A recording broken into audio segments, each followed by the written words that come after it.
Let me start by saying this. Acting as if nothing bothers you isn't about becoming numb. It's not about shutting off your feelings or pretending that you're a robot in a world full of noise. No, this is about choosing your peace over your reaction. This is about reclaiming your power in moments when the world tries to take it from you. We live in a culture that teaches us to react fast, to defend, to prove, to win. But true strength, quiet, unshakable strength, comes when you pause, when you breathe, and when you decide, this doesn't get to define me. This doesn't get to shake my core. You see, acting as if nothing bothers you doesn't mean you don't care. It means you care too much about your own peace to let every careless word, every cold stare, every unfair judgment set your soul on fire. It's easy to yell, it's easy to clap back, but you know what's hard.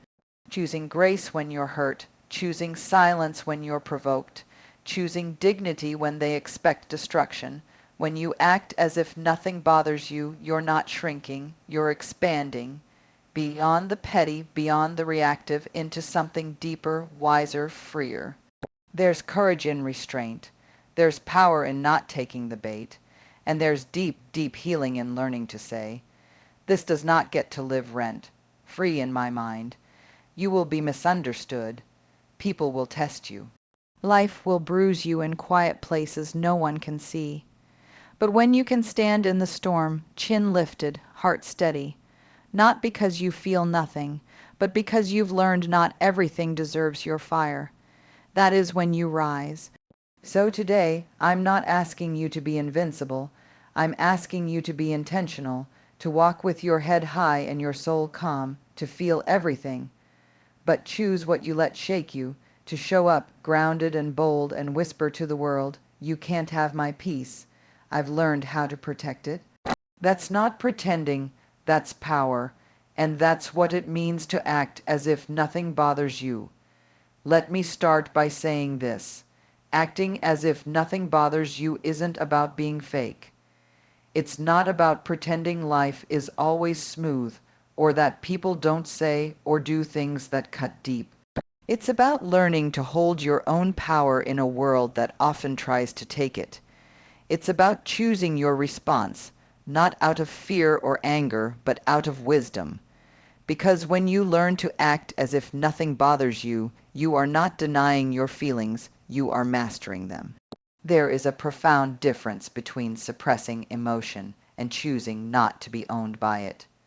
You can feel hurt, disappointed, frustrated, and still choose to respond with grace. That choice doesn't make you weak. It doesn't make you passive. It makes you strong enough to say, I don't need to lose myself to prove a point. When people try to provoke you, when they judge you unfairly, when the world seems to be whispering that you're not enough, there is something revolutionary about staying calm. It's not that it doesn't sting. It's that you know your energy is too valuable to spend on every battle. Sometimes people will misinterpret this silence. They'll mistake it for indifference or weakness. But don't let that fool you. There is immense courage in restraint. There is power in holding your tongue, in relaxing your shoulders, in keeping your gaze steady when someone is trying to get under your skin. You're not doing it for them. You're doing it for you, for your peace, for the kind of life you want to build. One where you are not constantly reacting, constantly defending, constantly exhausted by things that are out of your control. There will be days when everything in you wants to lash out. You'll be tempted to explain, to justify, to fight back, but sometimes the most powerful thing you can say is nothing, not because you're afraid, but because you've grown. Because you've learned that not everyone gets access to your energy. Not every opinion matters. Not every insult deserves a response. Acting as if nothing bothers you is an act of rebellion in a world that profits off your outrage. It's an act of maturity in a culture that celebrates chaos. And it's an act of self-love in a time when many people don't even realize how much peace they've traded just to be right, to be heard, to be validated. So, don't be afraid to rise above. Let people think what they will. Let them talk. Let them question your calm. You don't owe anyone an emotional performance. Your peace is not a show. You've earned it, you've built it, and now you're protecting it. That's not pretending. That's power, and it looks really good on you. Your inner dialogue is the quiet, constant stream of thoughts shaping how you see yourself and the world. It's the voice no one hears but you, and yet it holds the power to calm a storm, or make one worse. If you want to act as if nothing bothers you, it doesn't start with silence on the outside. It begins with silence on the inside, not the absence of thought, but the presence of intentional thought. You have to master what you tell yourself when things don't go your way, when people try to provoke you, when something inside you is screaming to react. This is where the real work happens. It starts with noticing. Noticing the instant urge to label something as unfair, to take it personally, to spiral. And then, in that tiny moment between stimulus and response, choosing differently. Instead of thinking, "Why does this always happen to me?" you shift to, "I've handled harder things. I've got this." Instead of "This is so annoying," you quietly replace it with, "This doesn't affect my peace unless I let it." These thoughts may feel unnatural at first, forced even, but with time, repetition becomes belief. And belief becomes your baseline. You begin to use little phrases that become anchors, mantras like "not worth my energy," or "they don't control my peace," or "breathe, stay grounded." These aren't just nice words. They're lifelines when your emotions want to take over. You don't need to argue with your feelings. They can exist. You can acknowledge the frustration, the disappointment, the anger. But your inner voice becomes a gentle guide, reminding you that feeling something doesn't mean you have to act on it. You learn to sit with discomfort without becoming it. Over time, your mental script evolves.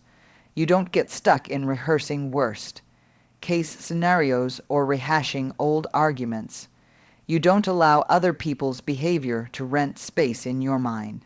When someone criticizes you unfairly, instead of spiraling, your inner voice calmly replies, "That's their perception, not my truth." When plans fall apart or things don't go as expected, you whisper internally, "Adjust. Don't absorb." It's not about never having negative thoughts.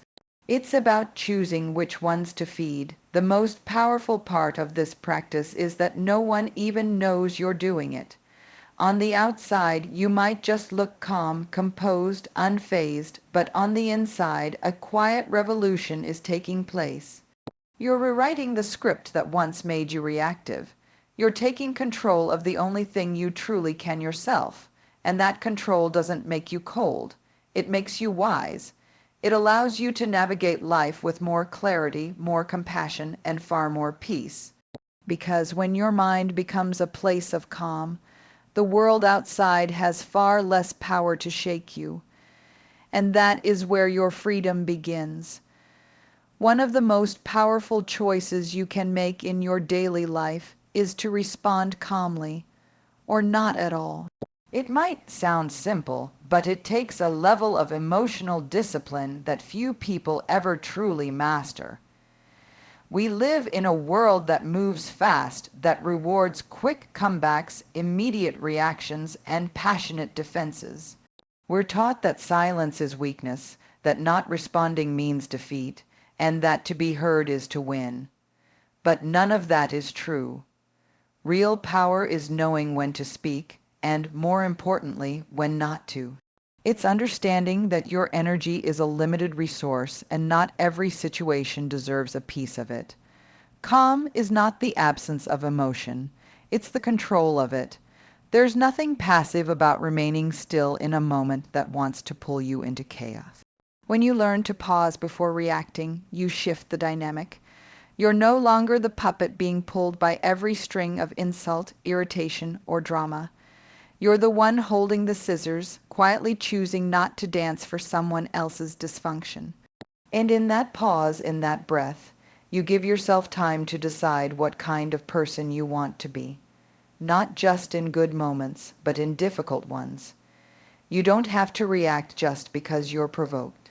You don't have to speak just because someone expects a response. Silence isn't surrender. Sometimes it's the highest form of self-respect. There is a kind of grace in being able to say less. A simple noted can speak louder than a paragraph.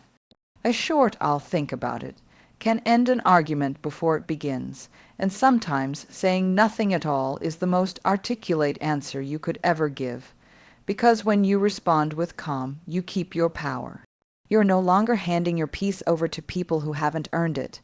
You're no longer letting every opinion, every confrontation, every trigger yank you out of alignment. You're choosing to stay rooted in who you are, regardless of what's swirling around you. This doesn't mean you let people walk all over you. It means you know that your worth isn't up for debate. It means you've stopped needing to prove your point in every conversation. You've stopped needing to win. Instead, you've started choosing peace, choosing presence, choosing to move through life with intention, not impulse. And with that choice comes freedom. Freedom from over-explaining, from trying to be understood by those committed to misunderstanding you, from draining yourself in battles that don't matter in the long run. There is profound strength in responding with calm or not at all. It's not easy, and it won't always feel satisfying in the moment, but over time you'll feel something deeper. You'll feel peace, you'll feel control. And you'll feel the quiet, unshakable power of knowing that you're no longer ruled by chaos. You've learned to rise above it. Body language speaks before you do. In fact, it speaks even when you say nothing at all.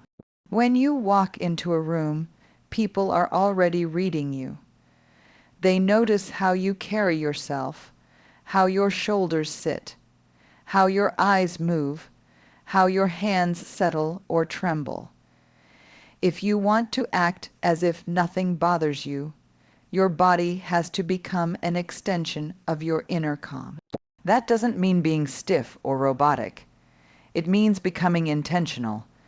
Every gesture, every pause, every stillness is a reflection of self-control.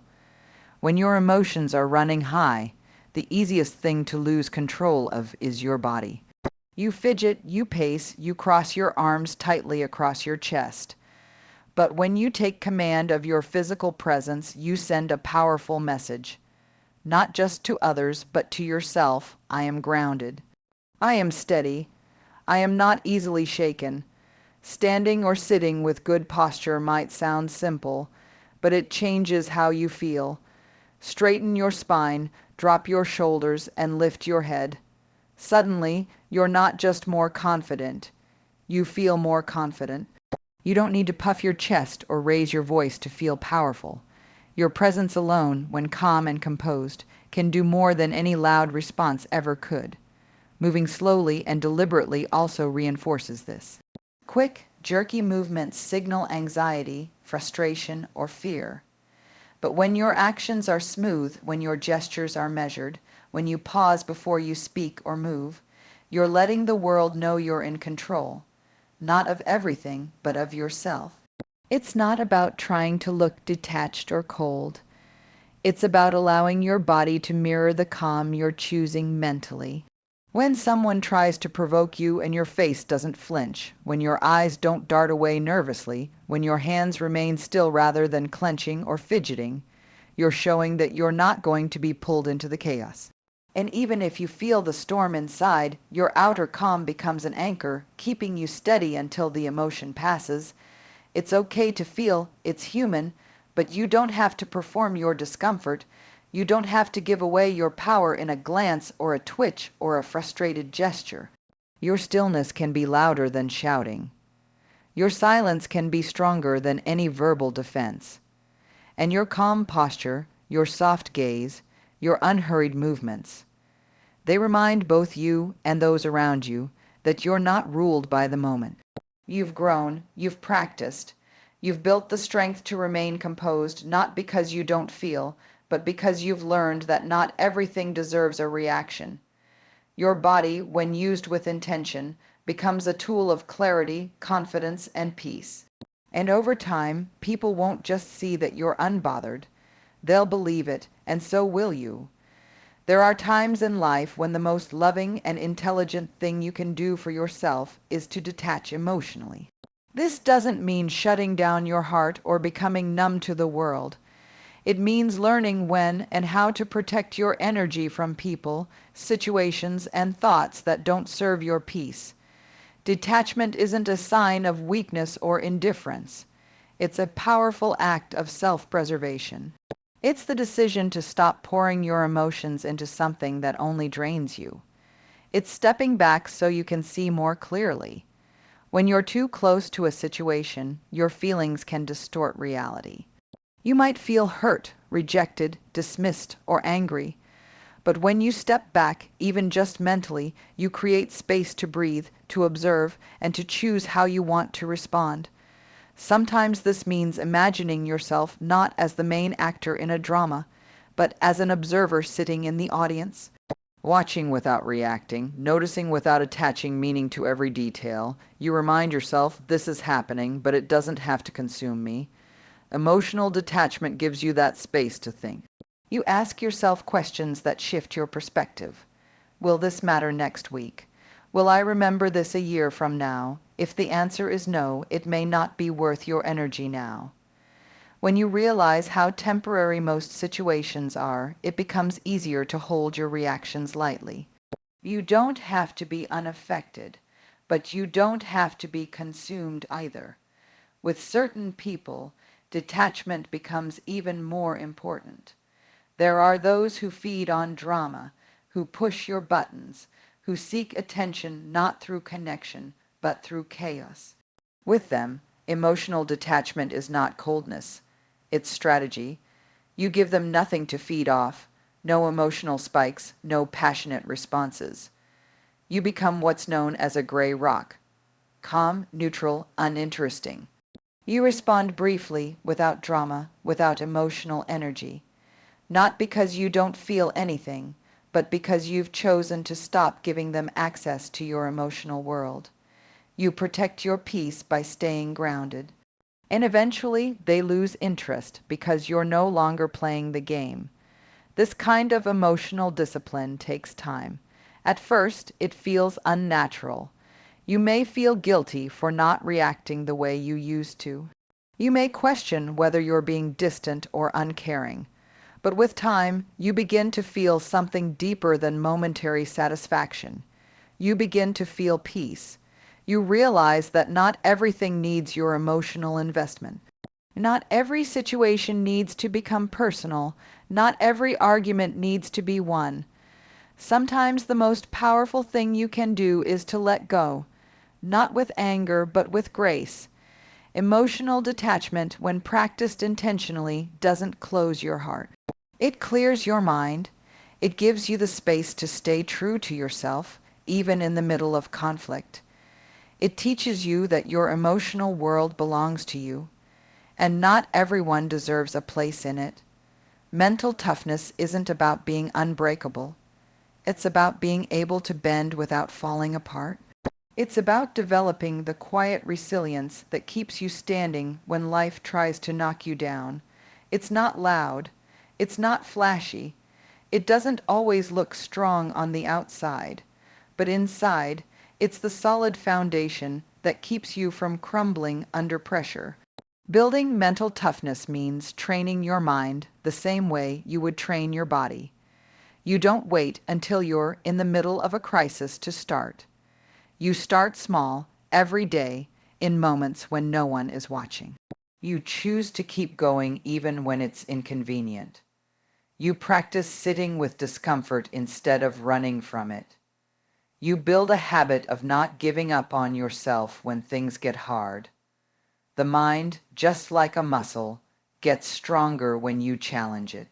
When you meditate or practice mindfulness, even for a few minutes, you're not just trying to relax. You're training yourself to stay present. You're learning how to sit still with your own thoughts instead of reacting to every emotion. That stillness becomes a kind of armor. It protects you from being swept away by frustration or fear. You start to notice your thoughts instead of being ruled by them. You begin to respond with clarity instead of impulse. This is where real strength lies, not in suppressing your feelings, but in learning to observe them without letting them dictate your every move. Journaling is another quiet but powerful tool. When you take time to write out your thoughts, especially the ones that trigger you, you start to see patterns.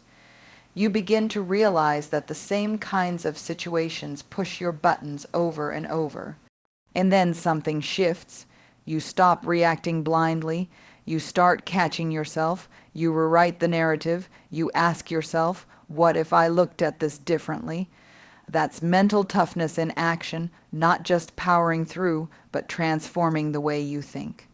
Your physical body also plays a part. When you move your body regularly, when you challenge yourself through exercise, you're doing more than building muscle. You're proving to yourself that you can do hard things. You push through discomfort, fatigue, and doubt. You finish that last rep, that last step, even when your body wants to quit. That strength transfers into your mindset. You begin to trust yourself more.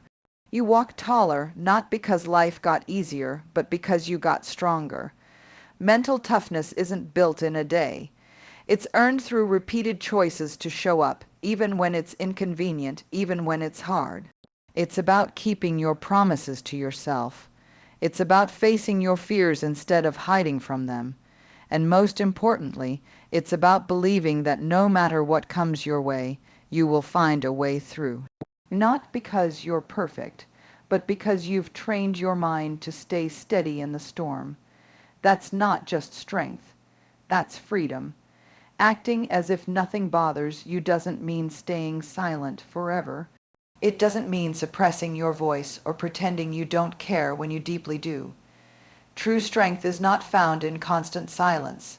It's found in knowing when to speak and how to speak, so that your words carry weight and purpose.